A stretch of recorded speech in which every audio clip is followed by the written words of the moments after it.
Bom dia a todos. Ainda é bom dia, ou já é boa tarde, já é boa tarde.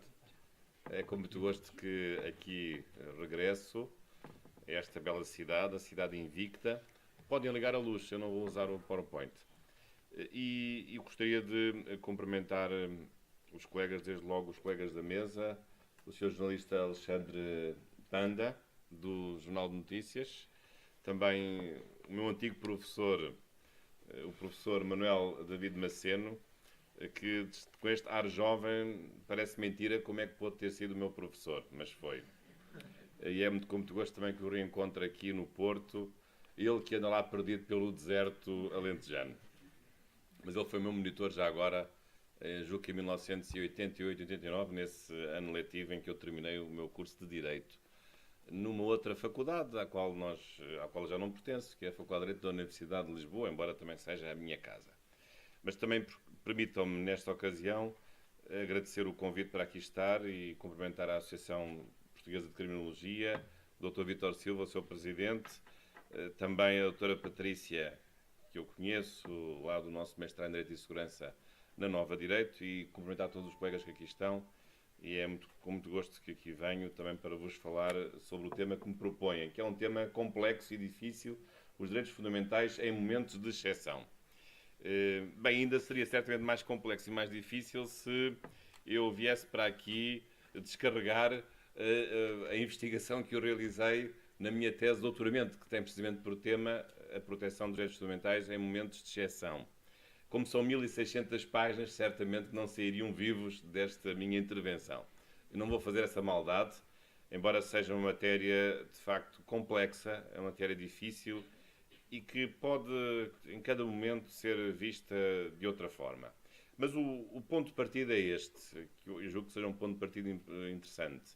É que nós estamos habituados a olhar para o lado luzente e florescente dos direitos fundamentais, que é o lado em que eles atribuem vantagens às pessoas e o lado em que eles atribuem benefícios, porque os direitos fundamentais estão a benefício dos bens jurídicos que cada um deles refere. Normalmente, um direito fundamental refere-se a um bem jurídico.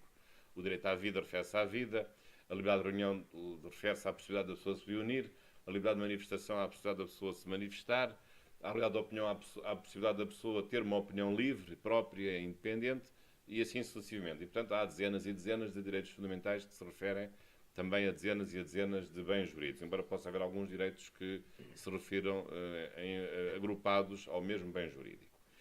E nós, quando olhamos os direitos fundamentais, e sobretudo quando, com o constitucionalismo, esses direitos ficaram a ser reconhecidos ao nível top das Constituições, ficamos então muitíssimo satisfeitos e agradados porque achamos que esses direitos são intocáveis, ou como se dizia no tempo do iluminismo, são direitos naturais, imprescritíveis, inalienáveis, etc, etc, etc. Incomensuráveis, impostergáveis, só adjetivos e advérbios desta natureza. Mas a verdade mas a realidade constitucional é outra bem diferente. E a partir do momento em que esses direitos passaram a ser consagrados, eles não mais tiveram descanso do ponto de vista da sua efetividade, porque eles em grande medida ficam, em maior ou menor medida, mas ficam dependentes da intervenção dos vários poderes ao nível dos poderes constituídos. Desde logo ao nível do poder legislativo, quando muitas vezes o legislador tem necessidade de restringir esses direitos. E, portanto, também as Constituições, ao mesmo tempo que consagram esses direitos fundamentais, têm cláusulas que calibram um poder muito importante, que é o poder para restringir o exercício desses direitos.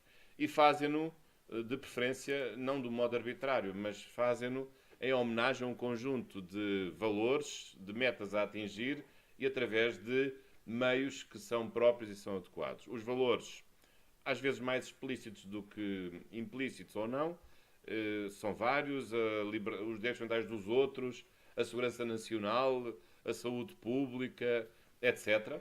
São os grandes, ou a proteção de bens comunitários, não de bens individuais. E, portanto, são valores em nome dos quais é legítimo restringir direitos, mas também depois o método utilizado é um método próprio que deve obedecer a um conjunto de regras. E essas regras, no caso da Constituição Portuguesa, constam do artigo 18. E sabemos quais são essas regras, o grande princípio da proporcionalidade, ou também a necessidade de essas restrições estarem previstas na lei, portanto, com a maior dignidade possível que essas restrições podem ter, não em atos de intervenção administrativa, restrições essas que apenas podem aplicar-se para o futuro e restrições que devem ser sempre gerais e abstratas. Portanto, está todo o mundo da restrição dos direitos. Mas aquilo que se pede hoje, por aquilo que eu percebi nesta intervenção, embora possa ter que ver com a matéria de restrições, é um pouco mais violento. É que eu falo um pouco sobre não só, ou não propriamente as restrições aos direitos, mas a sua suspensão.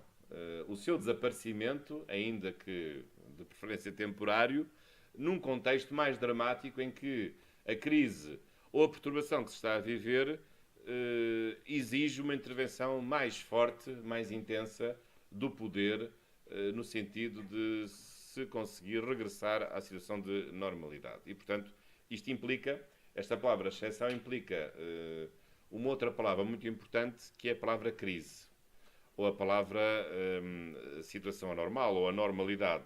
E, portanto, nesse contexto, tem-se feito uma distinção na teoria do direito constitucional entre aquilo que são as situações normais, mas em que pode haver uma restrição dos direitos, daquilo que é uma situação anormal, não cotidiana, mas anormal, crítica, dramática, e em que os direitos não são apenas restringidos, mas são suspensos, que é uma coisa muito mais violenta e muito mais dura.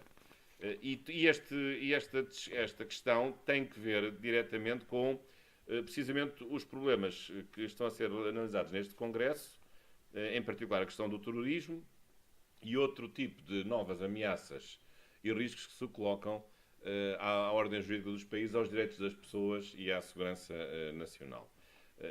Portanto, o grande desafio que aqui se coloca é como o direito pode responder mantendo o mais possível os direitos fundamentais que atribuiu aos cidadãos, a partir do século XVIII, com a Revolução Constitucional, mas que essa garantia não possa ser dada com a máxima efetividade possível perante essas tais ameaças e esses riscos que hoje têm uma intensidade e um dramatismo muito superior àquilo que teve antes, ou pelo menos configurar uma resposta constitucional que seja adequada à natureza desses mesmos riscos. E, aliás, recordando aquilo que disse o professor Maceno, precisamente o problema de muitas dessas ameaças não serem propriamente ameaças militares ou não configurarem a adequação de uma resposta de natureza militar ou de declaração de guerra a esse tipo de ameaças, porque isso não faria sentido, julgo eu, no caso do terrorismo.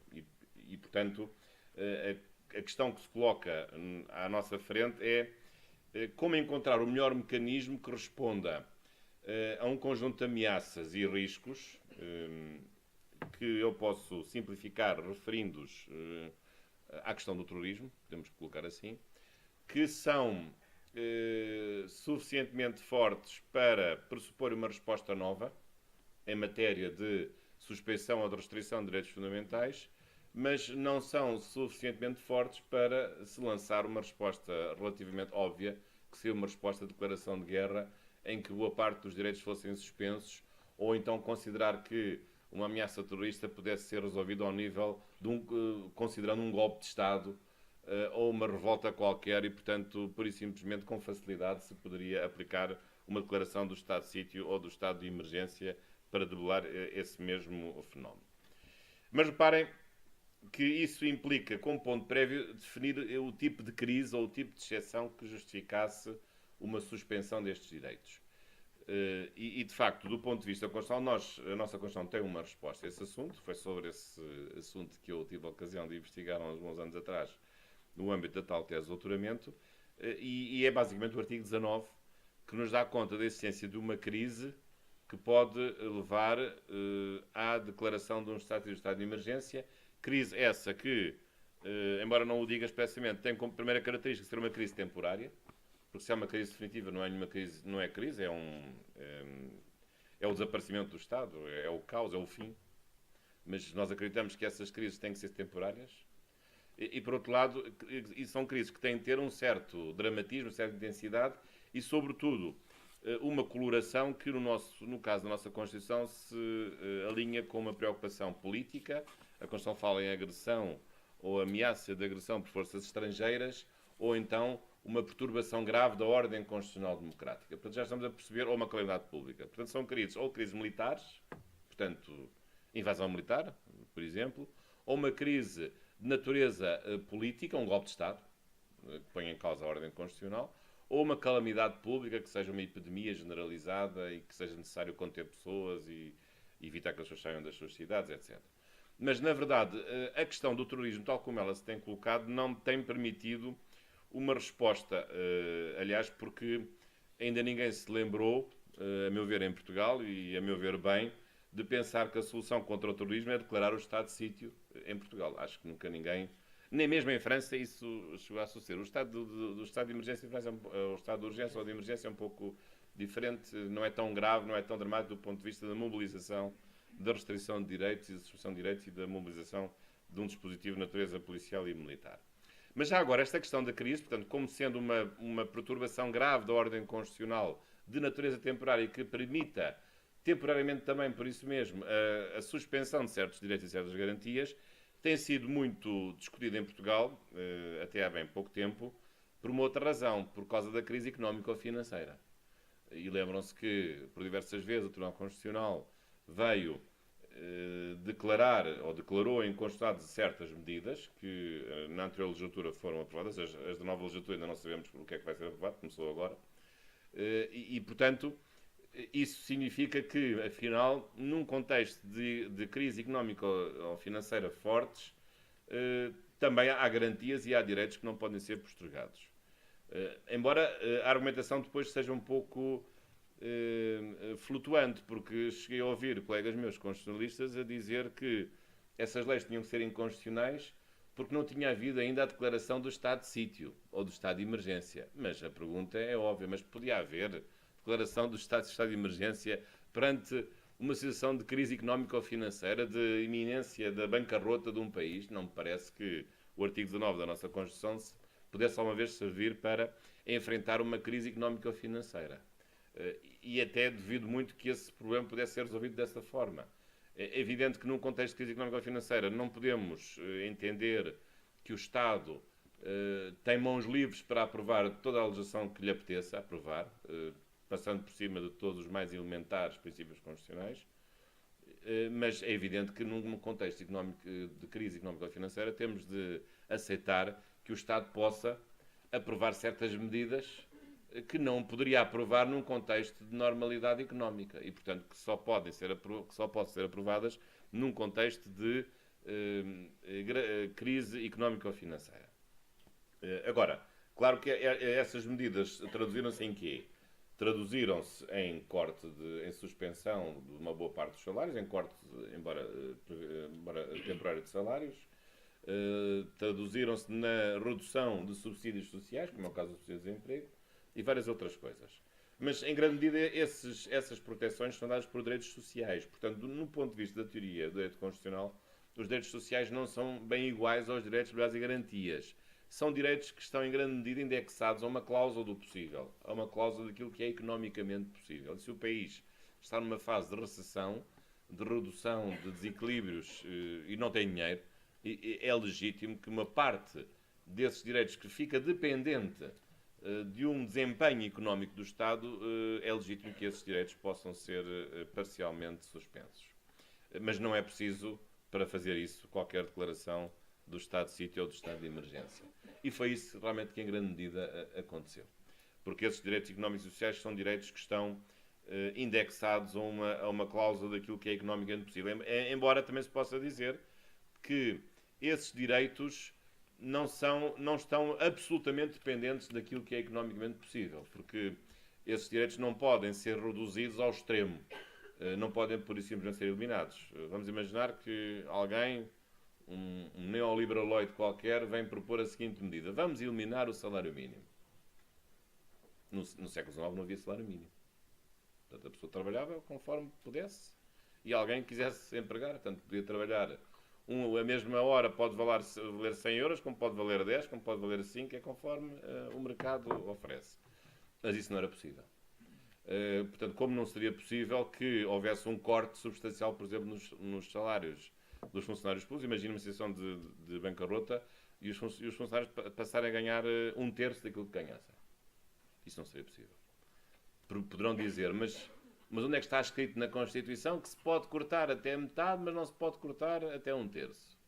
Provavelmente não está escrito. Mas estes direitos sociais, apesar de serem direitos sociais e apesar de terem uma maior elasticidade e serem direitos mais enfraquecidos do ponto de vista da sua proteção jurídica ou constitucional, há sempre por trás deles também um outro princípio muito importante, que é a base comum de todos os direitos fundamentais, sejam eles de liberdade, sejam eles sociais, que é o princípio da dignidade da pessoa humana. E, portanto, esses direitos, se fossem reduzidos, ainda que temporariamente, dessa forma tão drástica, apareceria um outro princípio que seria um contralimite a essa mesma redução drástica que nunca poderia funcionar, que seria precisamente esse princípio da dignidade da pessoa humana. Bom, mas isto é apenas uma referência lateral em relação à questão do enquadramento da suspensão de direitos fundamentais na nossa Constituição. E, de facto, isto é a única resposta que nós temos, porque temos uma resposta no artigo 19 dirigida a crises políticas ou militares em que se justifica a suspensão de direitos no estado de sítio e estado de emergência, ou crises sociais, e depois temos uma resposta que pode ser dada em matéria de direitos económicos, sociais e culturais para aqueles direitos que, sendo económicos, sociais e culturais, estão precisamente mais dependentes dessas circunstâncias económico-financeiras. Mas o que nós temos pela frente agora, com estas novas ameaças, agora que, enfim, ameaças que têm vindo a ser, aliás, discutidas há muito tempo, não é de agora, praticamente, enfim, nesta nova fase do terrorismo que nós conhecemos, é a partir do 11 de setembro de 2001. Tudo isto tem sido novos episódios de uma novela que, pelos vistos, está para durar. E, portanto, o ponto que se coloca é saber se nós não vamos ter necessidade de aumentar o campo de suspensibilidade dos certos direitos ou o campo de maiores restrições aos direitos fundamentais, precisamente para enfrentar essa crise de terrorismo e tudo aquilo que ela tem associado, quer em matéria de criminalidade organizada, quer em matéria até, por exemplo, de cibercriminalidade. Penso que esse aqui é um debate que tem sido feito. Nós achávamos que até há uns tempos atrás que se tinha conseguido pacificamente vencer esse combate, garantindo que esse combate não pudesse sair das baias, das balizas do Estado de Direito e da democracia. Essa foi uma convicção que se generalizou, não logo a seguir ao 11 de setembro, mas a partir depois dos ataques de Madrid e de Londres, com a tomada de algumas medidas, mas a Europa descansou um pouco, achando que o assunto estava arrumado. E até porque uma célebre doutrina de um autor alemão, Gunther Jacobs, o direito penal do inimigo, também nunca tinha sido propriamente considerada. A ideia básica é de que, no fundo, há dois direitos penais. Há um direito penal do cidadão, que pune o cidadão, mas aquele que se comporta de uma forma de tal maneira violenta, que comete atos de terrorismo, já não é cidadão, deve ser considerado um inimigo de guerra, digamos assim, e já se coloca fora da cidade, fora do campo em que os outros ainda estão lá e ainda são cidadãos, apesar de se portarem mal e apesar de cometerem crimes. Mas, na verdade, de repente tivemos outra vez uma retoma nesses ataques, o Charlie Hebdo e agora mais recentemente os casos de Paris, e, portanto, a questão volta a estar na ordem do dia, saber que tipo de resposta constitucional nós podemos dar a esses mesmos ataques e a essas novas ameaças. É verdade que, do ponto de vista da resposta das estruturas de segurança, tem havido algumas mudanças importantes. Basicamente em duas linhas. Por um lado, no reforço de certas criminalizações, aliás, que se acentuaram depois do episódio de Charlie Hebdo. Lembro, foi já há um ano, e houve uma série de nova legislação que foi alterada em matéria de restrição à atribuição da nacionalidade, em matéria de novas criminalizações, por exemplo, de visionamento de sites, da apologia do radicalismo islâmico, por exemplo, de novas incriminações no âmbito dos atos preparatórios do terrorismo, embora isso já tivesse havido antes, já havia antes normas sobre isso, ou o aumento pura e simplesmente das penas aplicáveis. Portanto, já tinha havido uma resposta do ponto de vista de uma intervenção legislativa criminalizadora de certas práticas associadas à própria radicalização terrorista. Por outro lado, também, e essa é uma questão que tem sido trabalhada, tem havido uma maior atenção à cooperação quer policial, quer judicial, quer ao nível dos serviços de informações. Portanto, há muitas coisas que não nos passa, não passam nos olhos da opinião pública, e talvez não deva passar, mas é evidente que os serviços de informações hoje cooperam muito mais do que nunca em matéria de troca de informações no âmbito do acompanhamento destas ameaças terroristas e também do ponto de vista da cooperação policial. Essa cooperação tem sido, a meu ver, mais eficaz. Aliás, uma das questões que também se tem colocado tem sido precisamente a questão de também permitir o acesso, quer das estruturas de segurança, quer das estruturas de justiça, aos próprios metadados. Aliás, isso vem na sequência da tal diretiva aprovada, aliás, a que se referiu o professor Maceno, que foi aprovada sobretudo a seguir aos atentados de Londres, a possibilidade de aceder aos metadados de uma forma muito mais livre ou mais ampla do que o acesso aos dados de privacidade contidos nas mensagens a que se referem esses metadados. Os metadados são os dados referentes a quem envia e quem recebe a mensagem e a hora a que se envia a mensagem, mas não se referem ao conteúdo da mensagem. E, portanto, do ponto de vista da privacidade, digamos que é uma privacidade em segundo grau, ou se é que a privacidade de ter acesso aos metadados e não ter acesso ao próprio dado inserido a que se refere o metadado. E, portanto, essa legislação já existe. Já existe em Portugal a possibilidade, através de uma lei dada para que as autoridades judiciárias possam aceder a esses dados, mas esse assunto volta a estar em cima. Aliás, volta tanto que em Portugal nós temos neste momento a nova lei de quadro do Sistema de Informações da República Portuguesa está encravada, a palavra é mesmo essa, por causa disto. Porquê? Porque na anterior legislatura, no fim, optou-se, o que é uma coisa, aliás, muito discutível, mas optou-se por fazer uma nova lei quadro do Sistema de Informações da República Portuguesa, para substituir a Lei 3084. Mas nessa nova lei, que não traz nada de novo, mas entendeu-se fazer uma nova lei, resolveu-se inserir um artigo a dizer que os serviços de informações podiam ter acesso aos metadados, embora com autorização judicial.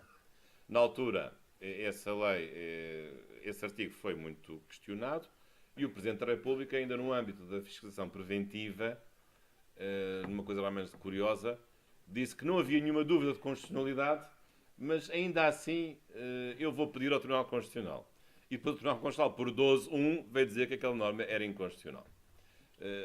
Enfim, isso pode ser, aliás, num acordo até curioso, porque foi o primeiro relator, era precisamente a única pessoa que queria votar a favor, mas como era a única pessoa que votava a favor, não pode ser o relator, passou a vencido, e o relatório que ele tinha feito para ser o relatório do Tribunal transformou-se numa declaração de voto, aliás, até maior do que o próprio acórdão do Tribunal.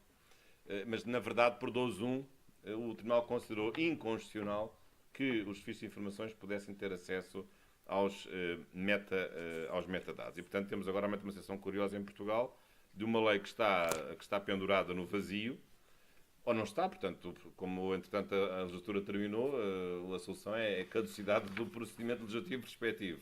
Mas é uma situação realmente um pouco embaraçosa e, sobretudo, porque dá a ideia de que, afinal, essa medida era válida, mas tinha razão para ser válida, tinha-se colocado a norma antes do tempo. Agora, porventura, se o Tribunal Constitucional se pronunciasse, depois dos episódios de Paris e de outros que porventura se vão seguir, já consideraria, pelo menos, oportuna e não totalmente disparatada essa possibilidade.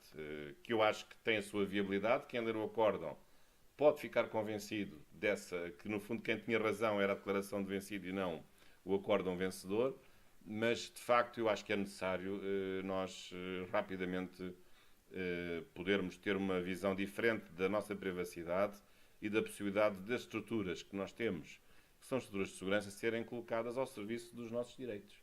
E acho que está na altura de nós deixarmos para trás esta ideia de que os serviços de informações são serviços secretos e que estão ao serviço de um conjunto de interesses manhosos ou poderosos ou perversos, ou que são verdadeiramente inconfessáveis, porque isso, a meu ver, não é verdade. Eu já fiscalizei os serviços de informações durante 4 anos e, pelo menos aquilo que eu vi, isso não era verdade. São serviços que atuam dentro da legalidade, são serviços que têm um conjunto de funcionários que estão submetidos a uma hierarquia própria, há um conjunto de limites que estão claros na lei, há um conjunto de linhas orientadoras, Há uma hierarquia interna que escrutina ao pormenor tudo aquilo que cada um dos níveis faz. Há um Conselho de Fiscalização que é eleito pela Assembleia da República, que faz o seu trabalho, que tem feito o seu trabalho, e, portanto, está na altura de nós olharmos para os serviços de informações, como outros países fazem, aliás, como uma estrutura amiga dos direitos dos cidadãos, e não como o sucedâneo em democracia da PIDE-DGS. Acho que, ao fim de 40 anos, talvez não fosse má ideia nós que nos pudéssemos libertar desse trauma e desse complexo. E penso que, portanto, hoje esse debate vai sendo mais fácil. Ainda me lembro quando era Presidente do Conselho de Fiscalização dos Serviços de Informações, que na Assembleia da República havia alguns que achavam que nem sequer Portugal devia ter serviços de informações. Não conheço nenhum país que não tenha serviços de informações. Agora o debate já não é esse. Agora é com mais molho ou com menos molho. Portanto, já não é mau que, de facto, tivéssemos dado um salto aqui importante para considerar que agora já podemos ter serviços de informações e que eles, de facto, estão ao serviço da justiça, da legalidade e da proteção dos grandes valores que existem no Estado de Direito democrático. Um deles é, desde logo, a democracia, ou a própria independência, ou a soberania, tudo aquilo que entender. E, portanto, julgo que há um conjunto de medidas que têm de ser tomadas. Uma outra medida que se fala, além desta, dos metadados, é a questão das escutas telefónicas pelos serviços de informações. É um problema que continua na ordem do dia. Em muitos países, aliás, Portugal é o único país da Europa que não tem essa possibilidade para os seus serviços de informações, embora isso sendo defendido de uma forma com a intervenção do juiz, não seria uma liberdade plena dos serviços de informações. Em alguns países, como é o caso do Reino Unido, até o Ministro do Interior, só ele, sozinho, pode autorizar escutas telefónicas. Nem sequer tem que ir ao juiz.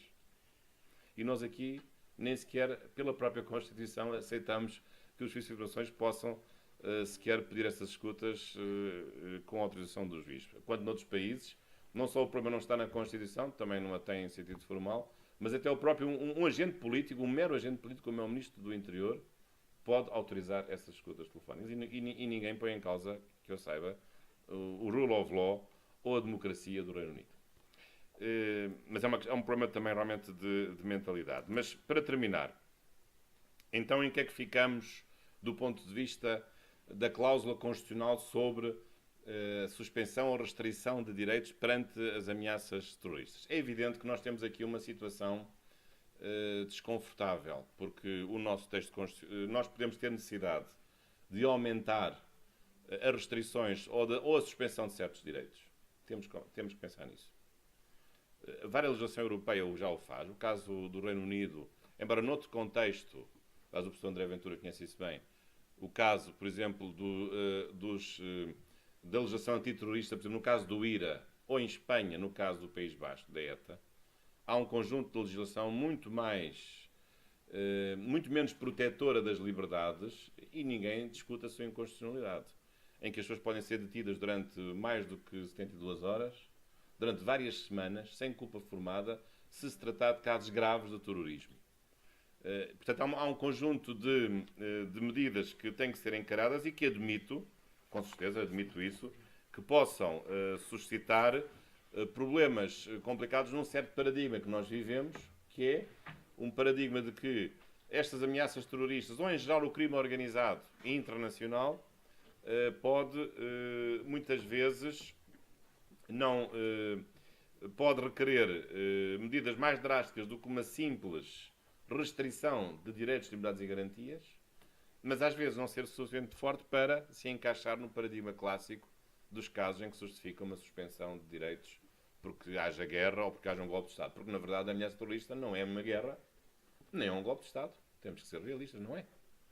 Mas é uma coisa que pode desestruturar de tal maneira, de um modo tal maneira forte e grave a convivência coletiva, que temos de encarar a possibilidade de medidas mais drásticas que têm que entrar por uma cláusula de suspensão de direitos, uma suspensão temporária de direitos. Aliás, no caso em Espanha, isso mesmo que aconteceu, no caso da ETA, eles têm, os nossos estados de exceção também existem em Espanha, mas eles admitem também uma suspensão individual de direitos, além de uma suspensão coletiva de direitos. Precisamente e tiveram sucesso nisso, a verdade é essa, infelizmente, ainda bem, para reprimir o fenómeno separatista no País Basco. Como sabem, provocou muitas mortes durante muitos anos. Hoje as coisas estão realmente pacíficas. Mas nós temos realmente que encarar, e eu duvido que isso possa ser feito por uma simples cláusula de restrição dos direitos, porque vai-se logo dizer que a restrição é individual, não é uma restrição genérica e abstrata, que a restrição não está justificada com base nas finalidades a que ela se destina. E, portanto, julgo que numa próxima revisão constitucional é preciso equacionar um novo estado de exceção, que não seja nem o estado de sítio, nem o estado de emergência, precisamente para enfrentar esta situação grave que nós temos. Aliás, há uma outra razão para isto, que é uma razão também de meios. Não apenas uma questão no lado das garantias, mas há uma questão dos meios. Qual é o problema dos meios? É como sabem, nós em Portugal temos um paradigma de separação absoluta entre a função militar e a função policial. E, portanto, os militares não podem intervir na segurança interna. A única situação em que isso pode acontecer é precisamente num estado de exceção. Ora, se não há estado de exceção, não pode haver intervenção, não pode haver militarização da segurança interna. Ora, o que nós estamos a ver, isto não veio só por causa do terrorismo. Já havia antes. Mas o que estamos a ver, aliás, basta ver as estatísticas da criminalidade desde os anos 70, o que nós estamos a ver é um aumento da violência da criminalidade, a partir dos anos 70, sobretudo associado aos fenómenos das grandes metrópoles, a metropolização também da violência, e isso, e em certos casos, isso já não basta uma intervenção policial normal. Claro que poderão dizer, mas as forças policiais têm corpos de intervenção. Há setores da polícia que intervêm de uma forma mais musculada. Têm equipamentos mais fortes para lidar com motins, com grupos organizados nas ruas, com bairros que se tornam inacessíveis, etc. É verdade tudo isso. Mas é verdade que isso às vezes não chega. Aliás, a França o demonstra à sociedade. E não é por acaso que nestes casos se vê a força militar ao lado da força policial, em França. E, portanto, isto quer dizer que muitas vezes pode ser necessário associar a intervenção militar a uma intervenção policial. Claro que elas têm doutrinas distintas, porque o militar lida com o inimigo, o polícia lida com o cidadão, não lida com o inimigo. E, portanto, as doutrinas são diferentes, os equipamentos são diferentes, o modo de desenvolver uma estratégia de intervenção é muito diferente. Uma coisa é preparar a defesa contra uma guerra, outra coisa é lidar com a criminalidade num bairro. Não se vai para um bairro a pensar que aquele bairro é um país inimigo que vamos invadir. Não me parece que seja boa ideia. Agora, mas também me parece que se tem salientado uma insuficiência dos mecanismos operacionais de defesa por parte da função policial. E, portanto, em certas situações mais críticas, julgo que isso seria de pensar. Aliás, é isso que sucede, por exemplo, noutro país, embora com um paradigma de insegurança completamente diferente do nosso, mas é um país irmão, que é o caso do Brasil. Basta ver o que é que está a fazer no Rio de Janeiro, em certas favelas do Rio de Janeiro, em que se tem feito as tais unidades policiais pacificadoras, UPPs, que são precisamente o quê? A intervenção na segurança interna das forças militares. Claro que há a polícia militar, mas a polícia militar não é a função militar. A polícia militar é a função policial. Mas há certas intervenções em que essa intervenção policial é feita juntamente com o Exército. Enfim, que tem sido bastante discutido no Brasil, sobretudo porque lá uma coisa estranha que eles têm, que é a possibilidade de os civis também, se houver uma intervenção militar, serem capturados pela Justiça Militar e, portanto, poderem ser julgados pela Justiça Militar, porque eles têm, em alguns casos, os civis podem ser julgados por crimes militares. Mas, claro que a questão que se coloca aqui é uma questão de se há ou não, num Estado de paz, a criação de um Estado de exceção, digamos, clandestino, entre o Estado de paz e o Estado de guerra, porque precisamente esta é uma situação em que se aplica uma força militar, que obviamente faz sentido para enfrentar uma guerra ou um estado de sítio que não foi declarado, evidentemente, no Brasil, nem no caso da França. Mas eu penso que as categorias intelectuais e constitucionais com que temos vindo a trabalhar, em grande medida fundadas pelo liberalismo, acho que estão em boa parte obsoletas e, portanto, temos que pensar num novo figurino de categorias de exceção, mais gradativo, precisamente à medida, de acordo com o princípio da proporcionalidade, à medida da diferente gravidade das ameaças, para depois responder com uma diferente dosagem de meios que possam ser colocados à disposição e meios esses que também traduzam diferentes restrições e limitações e suspensões, quer na liberdade individual, quer isso que se trata, quer também na privacidade. No fundo, os dois grandes direitos que nós temos aqui é a liberdade individual e é a privacidade. Portanto, esta proposta que vos deixo, não deixo... Isto não é uma proposta fechada, porque quando esta proposta ficar fechada, essa pessoa vai ganhar o Prémio Nobel. Acho que isso vai ser muito difícil entre nós termos propostas fechadas, porque cada país aqui tem que viver dentro do seu sistema jurídico-constitucional, tem que viver sempre dentro da sua tradição, dentro do seu modelo policial. Nós em Portugal temos um modelo policial, como sabem, dualista, e espero que assim se mantenha, que não haja, por parte do novo governo, nenhuma loucura nessa matéria. Temos uma GNR e temos uma PSP, assim deve estar, deve continuar, tem funcionado bem. E, portanto, há um conjunto e há uma tradição também na relação com os órgãos de polícia criminal, e, portanto, também temos que tomar uma medida com os pés assentes na terra e com os pés assentes neste país, que é Portugal, e tentar melhorar, sobretudo, a cooperação que já se tem verificado, que começou em grande medida por causa do Euro 2004, entre as várias estruturas, incluindo também nelas, evidentemente, os dois serviços de informações, o SIS e o CIED, que são estruturas também indispensáveis e não são estruturas inimigas do cidadão, mas estão também, como as polícias, ao serviço dos nossos direitos e da nossa segurança nacional. Muito obrigado pela vossa atenção e muitas felicidades.